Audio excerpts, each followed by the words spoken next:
बिस्मिल्लाहिर्रहमानिर्रहीम, अस्सलाम वालेकुम। 5 जून का आगाज़ हो गया है बुध के दिन का, लेकिन बात करेंगे कल 4 जून की डेवलपमेंट, क्योंकि कल मैं उस पर बात नहीं कर सका। जो सबसे इंपॉर्टेंट बात है वो तो ये है कि 2 मज़ीद जजेस जो है वो बोल पड़े हैं, और ये अब शहर इक़्तिदार में बात भी हो रही है, वकला के अंदर बात हो रही है कि 2 जजेस टूट गए हैं और काजी फ़ाइज़ साहब जो हैं वो अक्सरियत खो बैठे हैं। और ये वकला का ज़ाहिर एनालिसिस है। हम तो बात करेंगे कि जो जजेस के रिमार्क्स थे वो क्या हैं, और क्या रिमार्क्स से ये बात वाज़ेह होती है कि वो जजेस जो हैं वो जस्टिस काजी फ़ाइज़ ईसा साहब के साथ नहीं जाएंगे। अगर काजी फ़ाइज़ साहब ये कहते हैं कि पीटीआई को मखसूस नशिस्तें नहीं मिलनी चाहिए, और पीटीआई की मखसूस नशिस्तें जो हैं 77, 78 ये चोरों, डाकुओं और लुटेरों को मिलनी चाहिए, तो इस पर काजी फ़ाइज़ साहब के पास अक्सरियत नहीं रही। इसमें कितनी हकीकत है इस पर बात करते हैं, लेकिन मेरा ये ख्याल है कि मैं जो वकला बात कर रहे हैं कि 2 जजेस टूट गए हैं और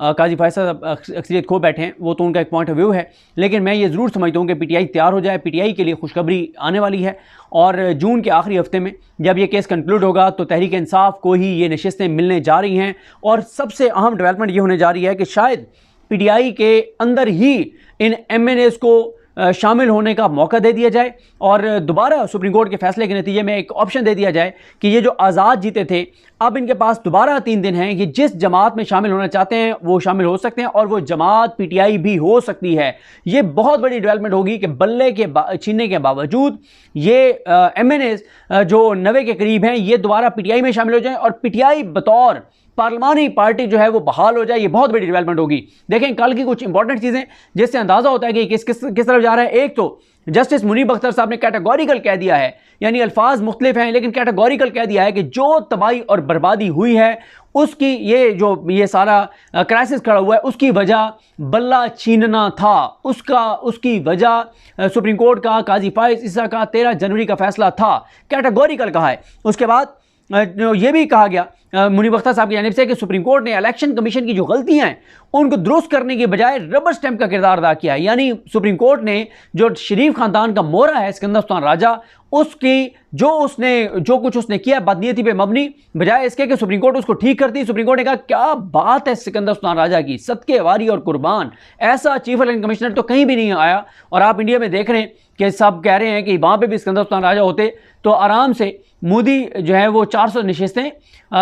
ले जाता। अगर वहाँ पे Sikandar Sultan Raja chief election commissioner होते तो बड़ी आराम से मोदी 400 नशिस्तें ले जाता, जो कि मोदी को बहुत बड़ा धचका लगा है। उसके बाद काजी फ़ाइज़ साहब जो है वो वजाहतें देते रहे, और काजी फ़ाइज़ साहब जो है ओपन कोर्ट में वजाहतें देते रहे, और उन्होंने दुरुस्त कहा हसनात मलिक साहब ने, उन्होंने कहा कि काजी साहब रिमार्क्स के ज़रिए कभी वजाहतें अपने फैसले की दे रहे हैं, कभी काजी फ़ाइज़ साहब बरतानवी हुकूमत को ख़त लिख के वजाहतें देते हैं। तो उस पर हसनात मलिक साहब कहते हैं कि जस्टिस मुनीर ने तो अपने फैसले की वजाहत में दिफा में पूरी किताब लिख छोड़ी थी, लेकिन कुछ नहीं बना था, और काजी साहब का भी कुछ नहीं बनेगा। ये बल्ले का जो फैसला है ये काजी फ़ाइज़ ईसा साहब का पीछा करता रहेगा। और इसमें उन्होंने ये भी कहा, इससे पहले मतीउल जान साहब भी कहते रहे कि काजी साहब इस बेंच की सरबराही ही इसीलिए कर रहे हैं कि वो बेंच को कंट्रोल कर सकें। और आप देख रहे हैं, आप टीवी चैनल्स पे लाइव देख रहे हैं, यूट्यूब चैनल्स पे लाइव देख रहे हैं कि काजी साहब जो है वो मुसलसल क्या करते हैं, जब भी बात होती है बल्ले के निशान वाले फैसले की तो काजी साहब जनाब जजेस को रोक देते हैं, टोक देते हैं, बात नहीं करते, रिमार्क्स नहीं देने देते, सवाल नहीं करने देते, उस तरफ नहीं जाने देते। मुसलसल काजी फ़ाइज़ साहब यही चीज़ें जो है वो कर रहे हैं। और उसके बाद काजी साहब आप जो वजाहतें दे रहे हैं, काजी साहब तो ये कह रहे हैं कि शायद इलेक्शन कमीशन को उनका फैसला समझ नहीं आया। फिर काजी साहब तो ये भी कहते हैं कि हमने कहाँ लिखा था कि आप आज़ाद होंगे। यहाँ पे 2 चीज़ें बड़ी इंपॉर्टेंट हैं। एक तो जो मुनीब अख्तर साहब ने कहा, उन्होंने कहा लॉजिक यही बताती है कि आपका जो फैसला था 13 जनवरी को, उसके बाद वो आज़ाद ही होने थे, क्योंकि उनके पास एक निशान नहीं था। तो उस पर फिर ये कहते हैं काजी फ़ाइज़ साहब कहते हैं कि हमने लॉजिक पे नहीं, हमने आइन पर हलफ लिया हुआ है। तो फैसले को देखें, उस फैसले को पढ़ें। दूसरी बात यह है कि जो बात की गई, एक और जो आगे चल के इसकी निशानदेही होगी कि सलमान अकरम राजा साहब तो आए थे सुप्रीम कोर्ट इलेक्शन से पहले, जिसमें सलमान अकरम राजा साहब ने कहा था कि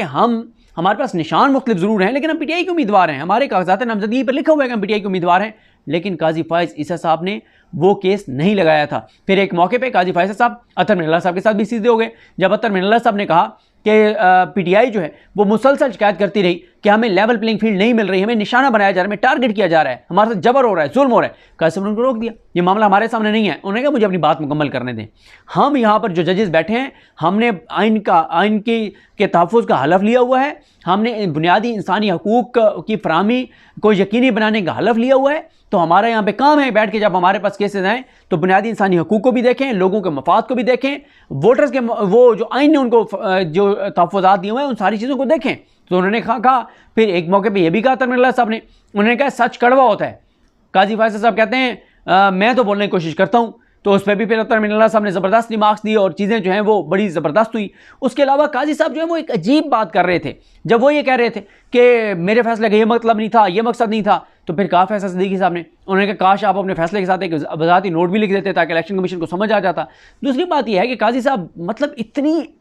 इतनी अजीब बात कर रहे थे, यानी कोई एवरेज IQ लेवल का हमारा जो व्यूअर है, जो हमारा सुनने वाला है, जो कोर्ट रिपोर्टर को सुनता है, चाहे वो मुझे सुनता है, अहमद अजीज सरफराज को सुनता है, वसीम मलिक को सुनता है, मरीम नवाज़ खान को सुनता है, जिसको भी सुनता है, या मतीउल्लाह जान साहब हैं, क़य्यूम सिद्दीकी साहब हैं, इमरान वसीम साहब हैं, जितने भी कोर्ट रिपोर्टर्स हैं, मतलब जुल्करनैन साहब हैं, बिशार राजा साहब हैं, सुहेल रशीद साहब हैं, ये सब साकिब बशीर साहब हैं, यानी जो इनको सुनता है, जिसके एवरेज IQ लेवल है, उसको भी इस बात का पता है कि बल्ले का निशान जब काजी साहब ने छीन लिया तो फिर बल्ला कैसे मिल सकता था PTI के उम्मीदवारों को। काजी साहब क्या कह रहे हैं, वो कह रहे हैं आप अप्लाई कर देते, आप कहते कि मैं बल्ला दो, इनफरादी तौर पे आप अप्लाई कर देते। इस पे आयशा मलिक साहबा ने ज़बरदस्त जवाब दिया और काजी साहब को उनको आइन पढ़ाया, कानून पढ़ाया काजी साहब को आयशा मलिक साहबा ने कि भाई जो किसी पॉलिटिकल पार्टी का सिंबल होता है, निशान होता है, वो निशान इस तरह से किसी और को नहीं मिल सकता। दूसरी बात यह है कि मैं 1 या 2 वीडियोज़ में पहले हवाला दे चुका हूँ कि जब रात के पिछले पहर काजी फाइज ईसा साहब ने बल्ले के निशान छीनने का फैसला सुनाया तो इरफानुल्लाह खान न्याजी जो हैं, जो इमरान खान के कज़न भी हैं, हसन न्याजी साहब के चचा हैं, उन्होंने वो बखर से MP का इलेक्शन लड़ रहे थे, वो कहते हैं कि मैंने अपने वकील को कहा कि यार इलेक्शन कमीशन के ऑफिस जाओ फ़ौरन, जो डिस्ट्रिक्ट में था उनके पास जाओ और उन्हें कहो कि मुझे और सनाउल्लाह खान मस्ती खेल को ना फ़लाँ निशान दे दें। कोई निशान उन्होंने बताया जिस निशान पे वो पहले भी एक बार इलेक्शन लड़ चुके हैं। तो जब वहाँ पे वो गए, पता चला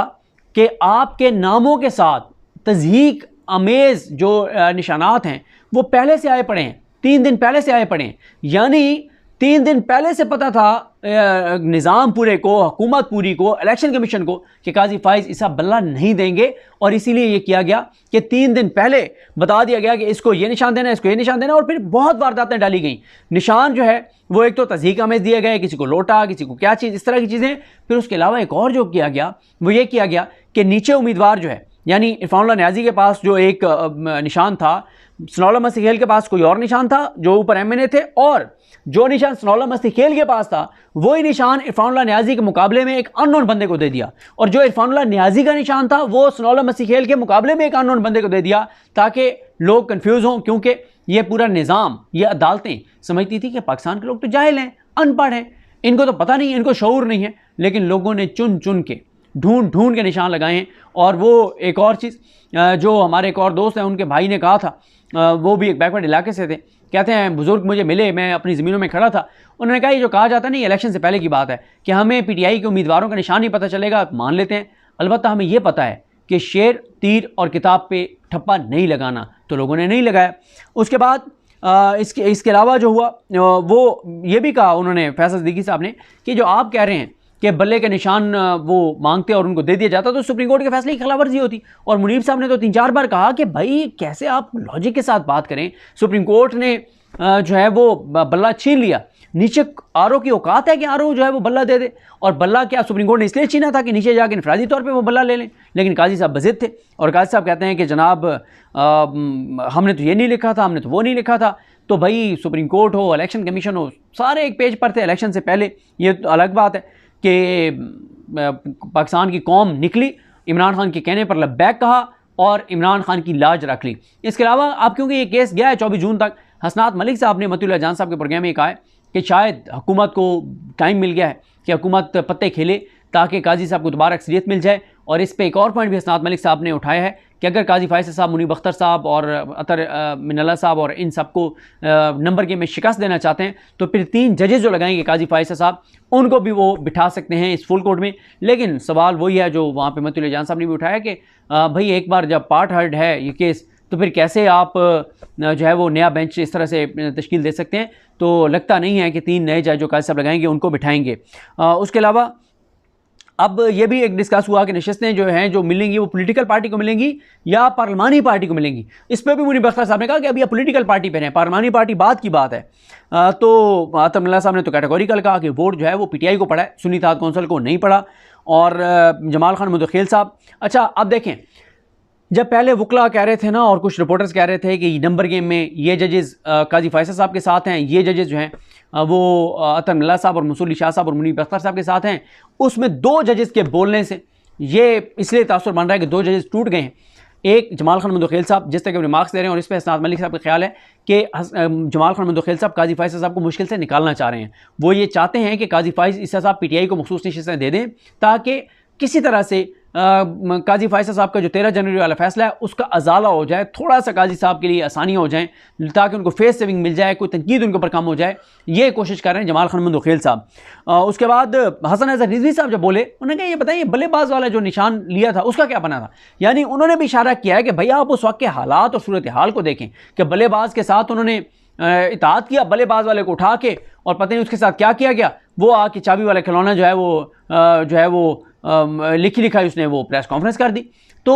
अब हसन अजहर रिजवी साहब और इससे पहले जमाल खान मुदखिल साहब के रिमार्क्स के बाद अब ये कहा जा रहा है कि नहीं, ये उस तरफ नहीं जा रहे जिस तरफ इनको कहा जा रहा था कि जमाल खान मुदखिल साहब इसलिए काजी साहब के साथ जाएंगे कि काजी साहब बलूचिस्तान से हैं, वो भी बलूचिस्तान से हैं, तो वो समझते हैं उनके बड़े हैं तो वो जो फैसला कर दें। और हसन अजहर रिजवी साहब के ऊपर इल्ज़ाम लगता है कि हसन अजहर रिजवी साहब काजी फैसल साहब के साथ जब किसी बेंच में बैठेंगे और मामला मिलिट्री कोर्ट्स का होगा या इमरान खान के ख़िलाफ़ होगा मामला, पीटीआई के ख़िलाफ़ होगा मामला, या नून लीग और इस निज़ाम के हक़ में को मामला होगा, तो वहाँ पे हसन अजहर रिजवी साहब जो है वो काजी फैसल के साथ जाएंगे। ये इल्ज़ाम लगता है उनके ऊपर। लेकिन कल के उनके रिमार्क से ही लगा है कि नहीं, वो उस तरफ नहीं जा रहे। जो काजी फैसल साहब अगर उस तरफ जाएंगे कि पीटीआई को मखसूस नशिस्तें ना मिलें, सुन्नी इत्तेहाद कौंसिल को ना मिलें, चोरों डाकुओं लुटेरों को मिल जाएँ, तो इन 2 जजेस के बोलने की वजह से यानी जमाल खान मुदखिल साहब जो कह रहे हैं और जो हसन अजहर रिजवी साहब कह रहे हैं, तो वकला कुछ कह रहे हैं कि नंबर गेम काजी फैसल साहब के पास से टूट गया है, 2 जजेस टूट गए हैं, अक्सरियत काजी फैसल साहब जो हैं वो खो बैठे हैं। अतर मुल्ला साहब की लेवल प्लेइंग फील्ड वाली बात मैं आपको बता चुका हूँ, वज़ाती नोट वाली बात बता चुका हूँ। और जब काजी फैसल साहब ने रोका अतर मुल्ला साहब को, अतर मुल्ला साहब ने कहा मुझे बात करने दें, मुकम्मल करने दें। और उन्होंने कहा कि हमारा फ़र्ज़ था कि हम एक ऐसा मसला जो आया था, जो अवामी हकूक़ का मामला था, हम उसको देखें। तो अब जनाब ये सूरत हाल है। तो मुझे बहरहाल लगता है कि पीटीआई के पास, पीटीआई तैयारी कर ले, पीटीआई को खुशखबरी मिलने वाली है, मखसूस नशिस्तें पीटीआई को मिलेंगी या सुन्नी इत्तेहाद कौंसिल को मिलेंगी। और इस सब के नतीजे में